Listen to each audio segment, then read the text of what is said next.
ang bagong video natin or ang ating bagong lesson is how to formulate the rule in finding the nth term of a sequence. So, paano tayo mag-formulate ng rule in finding the nth term? Paano natin gagawan ng nth rule para mahanap natin yung nth term in a sequence? Ano yung sequence? So, sequence is a set of numbers written in a special order by the application of a definite rule. So, yung sequence is yun yung set ng numbers na nakasulat siya in a special order pagkatapos meron siyang pinafollow na definite rule. So, meron siyang rules na pinafollow. So, for example, this one, we have here 2, 3, 4, 5, blank, blank, blank. So, ito yung tinatawag natin na sequence. Meron tayong sequence dito sa ating board. Each number in a sequence is called term. So, bawat number sa sequence natin is tinatawag siyang term. So, for example, ang 2, tinatawag natin itong first term. Ang 3, tinatawag nating second term since pangalawa siya. Ang 4 is tinatawag nating third term kasi pangatlo siya. Ang 5 is tinatawag nating fourth term. Ito yung ating 5th term, 6th term, 7th term, and so on and so forth. And so, si n is nagre-represent siya ni term. Ngayon, hahanapin na natin ang ating nth rule. Bakit ba kailangan nating hanapin yung nth rule? Ano ba yung kagamitan niya? Bakit kailangan siyang hanapin? So, ang nth rule, magagamit natin siya sa paghahanap ng sequence kung ano yung mga susunod na number sa ating sequence. For example, kapag sinabi na base sa sequence na to, ano yung pang 20th term? So, hindi mo na kailangang mag-add kung ano yung pang 20th term. Hindi mo na kailangang mag-count kung ano yung pang 20th term or pang 100th term. Basta kapag meron kang nth rule, madali na lang para sa iyo na makuha kung ano yung pang 100th term gamit ang iyong nth rule. So, paano nga ba yun siya? Okay, so let's take this example. So, we have here 2, 3, 4, 5. Ang sequence natin is 2, 3, 4, 5. At hahanapin natin ang pang 5th, 6th, 7th na term. So, ang gagawin natin is, ano yung mga term na meron tayo? So, n, again, n represents term. So, ano yung term na meron tayo sa ating board? So, meron tayong first term, second term, third term, fourth term. So, ilagay natin dito, first term, second term, third term, and fourth term. Ngayon naman, ang susunod nating gagawin is ilagay natin ang S dito sa baba or yung sequence. So, si S is yun yung sequence. Ano yung nasa first term natin na number? Number 2. So, ilagay natin si 2 dito sa ating first term. Ano naman yung nasa second term natin? Number 3. Ang nasa third term natin is number 4. And ang nasa fourth term natin is number 5. Ayan. So, meron na tayong term which is first, second, third, fourth. And ang ating sequence is 2, 3, 4, 5. So, ang susunod nating gagawin is hahanapin natin kung ano yung interval or difference ng first term sa second term. And second term to third term. And third term to fourth term. So, ano yung difference or interval nilang dalawa? So, from 2 naging 3. So, ano yung nangyari? Nag-add ng 1. So, 2 plus 1 is naging 3. Now naman sa ating second term and third term. Si 3 naging 4. Again, nag-add siya ng 1. Si 4 naging 5. So, nag-add siya ng 1. So, ang ating difference or ang ating interval is plus 1. Automatic mo na yan isusulat as 1 n or n. So, meron ka na sa iyong nth rule, meron ka na sa iyong formula ng nth rule na meron ka ng 1n or n. Kasi si n is considered as 1n. So, naiintindihan na natin yan na kapag letter, meron talaga yan siyang kasama na 1. So, 1n or n.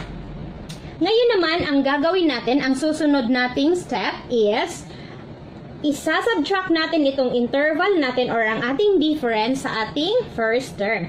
Ano yung first term natin? Ang first term natin is 2. Ano yung interval natin or difference? Ang interval or difference is plus 1. So, ibig sabihin, 2 minus 1 kasi isasubtract natin yung ating interval sa ating first term. Ang first term natin is 2. Ang ating interval is 1. So, 2 minus 1 equals 1. So, ibig sabihin, ang ating nth rule is equal to n plus 1. Kasi meron na tayong n dito and meron tayong positive 1 dito. So, ibig sabihin, n plus 1. So, ang ating nth rule is n plus 1. So, i-check natin kung tama ba yung ating nth rule na n plus 1. So, i-check natin kung tama ba yung nth rule na nagawa natin, which is n plus 1. Isosolve natin yung ating 5th term, 6th term, and 7th term. Kung ano yung 5th term, 6th, and 7th term natin. So, 5th term, ang ating formula is n plus 1. So, ano yung term na hinahanap natin? 5th, or yung panglimang term. So, si n is lalagyan natin ng 5. So, ang formula natin is n plus 1. Si n is i-replace natin ng 5 since si n is yung term. So, ang nire-represent ni n is term. So, ibig sabihin si n i-replace natin ng 5 kasi ang 5th term yung hinahanap natin. So, 5 plus 1 equals 6. So, ibig sabihin ang 5th term natin is 6. Now naman sa ating 6th term. So, 6th term, ano yung term na hinahanap natin or ano yung n na hinahanap natin? 6. So, 6 plus 1 equals 7. So, ibig sabihin ang 6th term natin is 7. Ngayon naman ang 7th term. So, ano yung n na hinahanap natin or term na hinahanap? 7. So, 7 plus 1 equals 8. So, ibig sabihin ang 7th term natin is 8. How about the 20th term? So, ang 20th term natin ating hahanapin.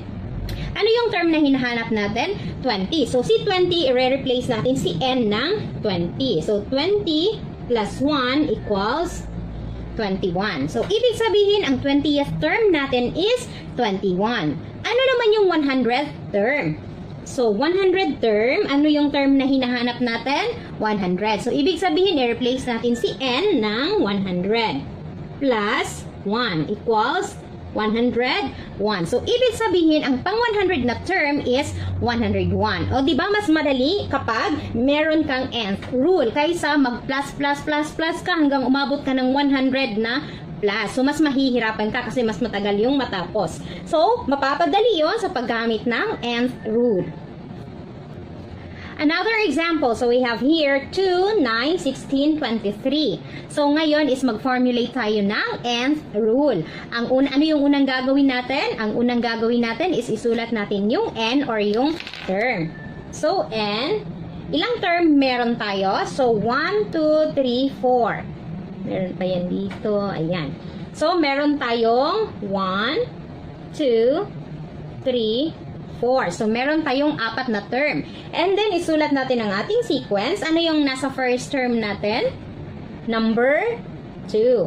Ang ating second term is 9. Ang ating third term is 16. And ang ating fourth term is 23. So, ayan, nasulat na natin. Ngayon, ang susunod nating step is hahanapin natin ang difference or ang interval ng first term to second term and second term to third term and third term to fourth term. So, 2 hanggang 9, anong nangyari? From 2 to 9, nag-plus siya ng 7. So, plus 7. 9 to 16, anong nangyari? From 9 to 16, nag-add din siya ng 7. And then 16 to 23 is nag-add din siya ng 7. Ayan. So, meron na tayong difference or interval which is plus 7. Ngayon naman, ang susunod natin gagawin is isasubtract natin ang ating interval or ang ating difference sa ating first term. So, ang ating first term is 2.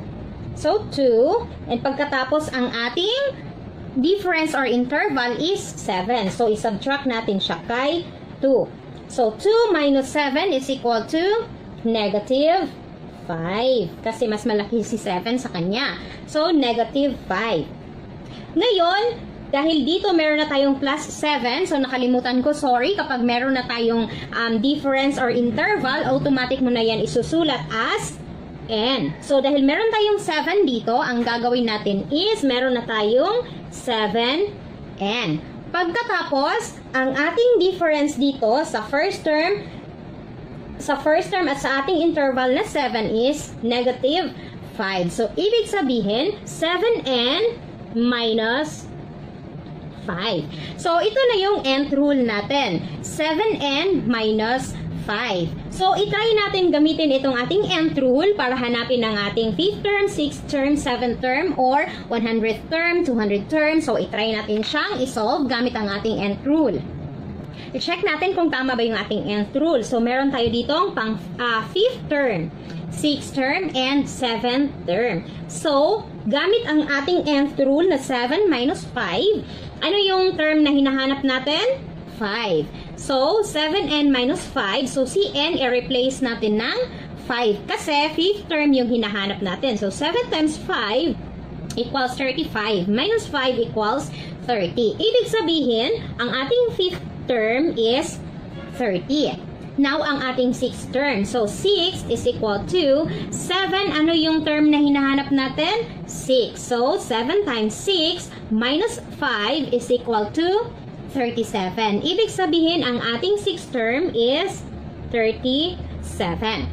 Now, punta naman tayo sa 7th term. So, 7th term is 7 times, kasi pang 7 term yung hinahanap natin, 7 times 7 minus 5 is equal to 44. So, 44.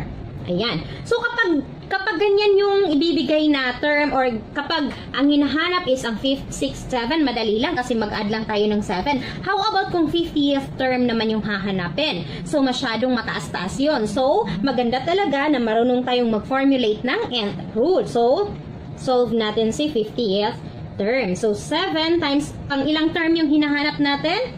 50th. So, 7 times 50 minus 5 equals, so 7 times 50 is equal to 350 minus 5, ano yung pang 50th term natin? 345.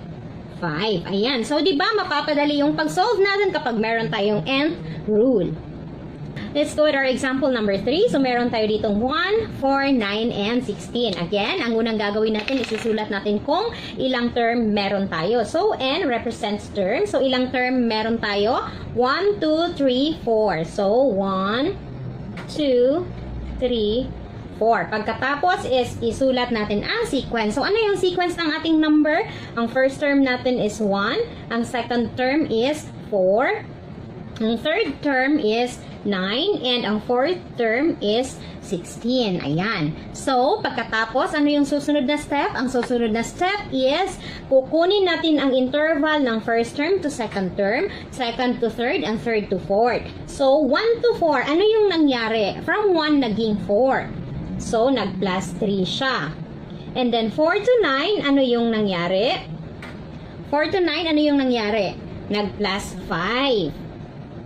And 9 to 16, ano yung nangyari? Nag-plus 7. So, plus 7. Ngayon, pansinin nyo ang ating interval. Magkapareho ba yung interval natin?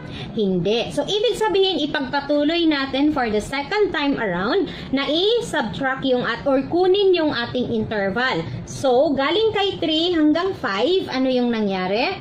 Nag-plus 2. And then, from 5 to 7, ano yung nangyari? Nag-plus 2.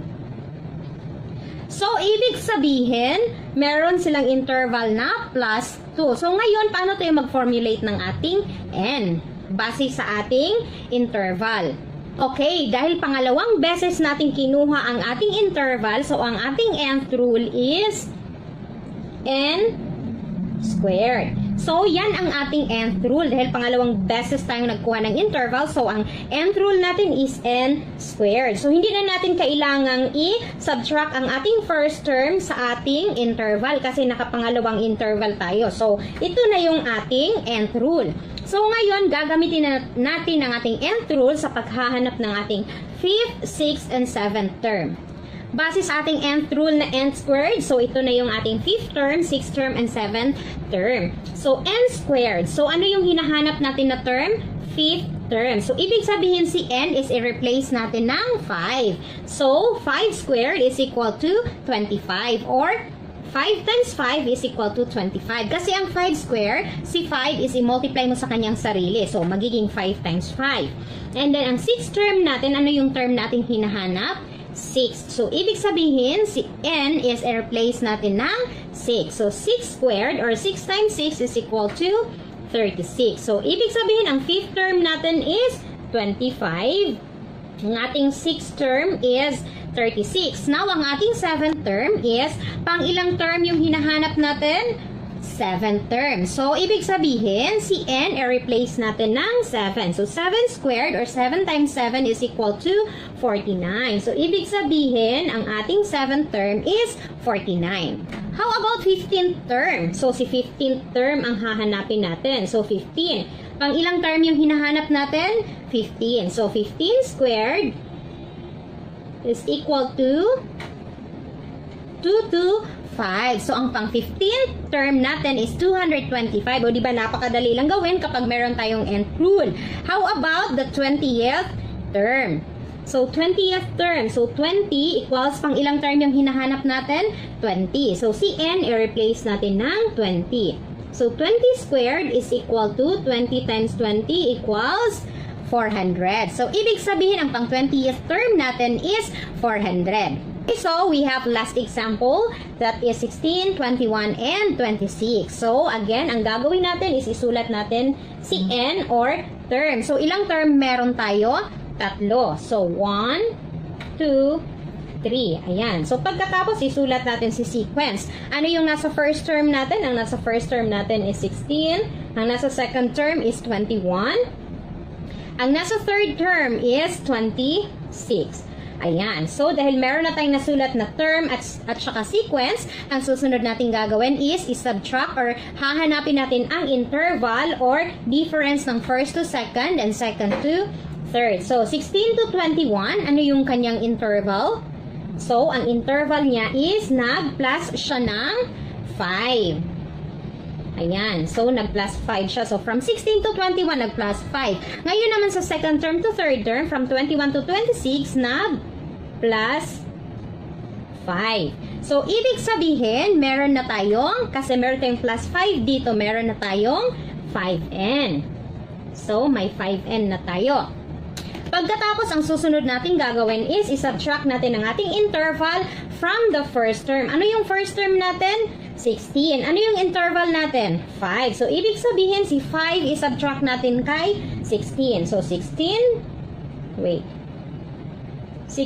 minus 5 is equal to 11. Ayan, 16 minus 5 is equal to 11. So, ibig sabihin, ang ating nth rule is ito. 5n plus 11. Ayan. So, yan na yung nth rule natin. So, ayan, gamit ang nth rule na 5n plus 11, ano yung ating pang fourth term? So, 4 is equal to 5n plus 11. Ano yung term na hinahanap natin? 4. So, ibig sabihin, si n is replace natin ng 4. So, 5 times 4 equals 20 plus 11 equals 31. Ibig sabihin, ang ating fourth term is 31. Now, si fifth term naman. So, fifth term, 5. Ano yung n na hinahanap natin?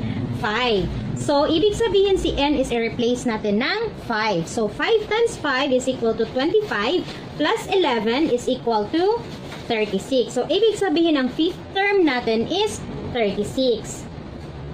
Now, si sixth term naman, 5 times 6 is equal to 30 plus 11 is equal to 41. So, ibig sabihin, ang 6th term natin is 41. Ngayon, paano naman kung 20th term yung hahanapin natin? So, 20, 5 times, pang ilang term yung hinahanap natin?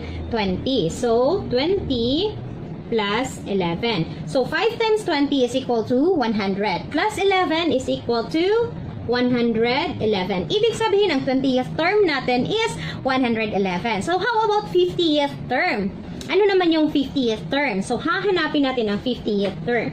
So, 50, 5 times, pang ilang term? 50. Plus 11 equals, so 5 times 50 is equal to 250. Plus 11 is equal to 261. So, ang ating 50th term is 261. Ayan guys, sana may natutunan kayo sa ating lesson for today. At kung meron man, huwag niyo pong kalimutang i-like ang ating video at i-share ang ating video. At huwag niyo rin pong kalimutang i-subscribe ang aming YouTube channel at i-like at follow ang aming Facebook page. See you on our next lesson. Bye!